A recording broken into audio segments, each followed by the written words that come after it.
Bonsoir à tous. Le déconfinement est en cours et ce déconfinement est une nouvelle manière de vivre avec le virus. Le quotidien de notre ville est toujours bouleversé, nous adaptons nos comportements et nous continuons tous à faire preuve de vigilance. La reprise se fait progressivement, je sais que vos attentes sont grandes et croyez bien qu'elles sont largement partagées. Je vous l'annonçais la semaine dernière, les 3 marchés hebdomadaires ont repris dans des conditions sanitaires strictes pour l'alimentaire et l'achat de petites plantes. Les parcs de la ville seront ouverts dès demain, vendredi, pour les promenades et la détente. Je rappelle que les jeux d'enfants restent sous la vigilance des parents en évitant bien sûr tous les attroupements.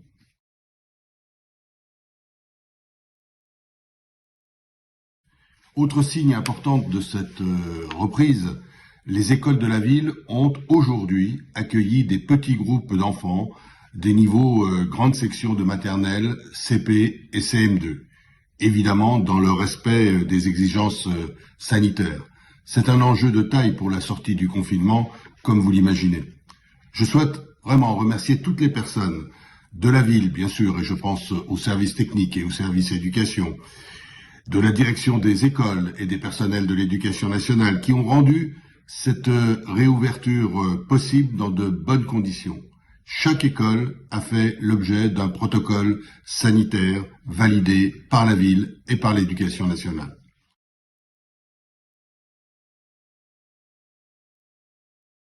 Deux crèches sont aussi ouvertes au Perrier et au centre-ville depuis ce matin pour l'accueil des enfants, des parents exerçant des professions prioritaires.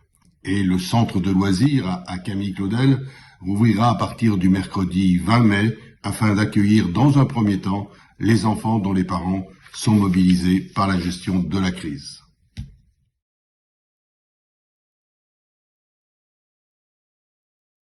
Nous l'avons déjà souligné, la sortie du confinement ne doit pas s'accompagner d'une reprise en hausse du nombre de déplacements automobiles.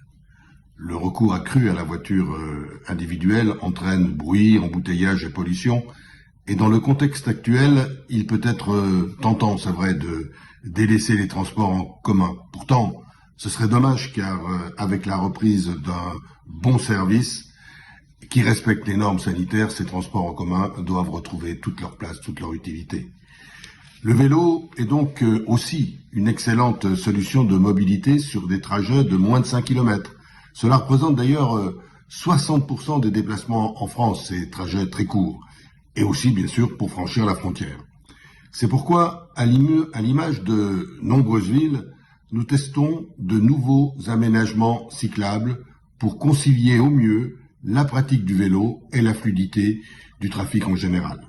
Nous serons bien sûr amenés à ajuster certains passages, rien n'est définitif. Mais je le répète, ces aménagements sont provisoires, ils sont testés et évalués en vue de les retirer ou de les rendre permanents si tout va bien.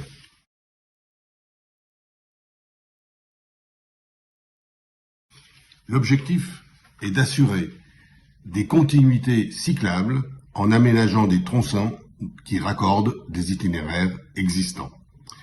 C'est dans ce sens que nous avons aussi travaillé en complète entente avec nos amis genevois pour que la voie verte soit rouverte dans les plus brefs délais. C'est un vrai succès, vous le savez, depuis son lancement, la voie verte est empruntée par plus de 4000 personnes chaque jour. La pression des élus locaux auprès des autorités nationales françaises et helvétiques commence à produire maintenant ses effets. Le contrôle est plus souple au poste frontière et donc la fluidité est plus grande.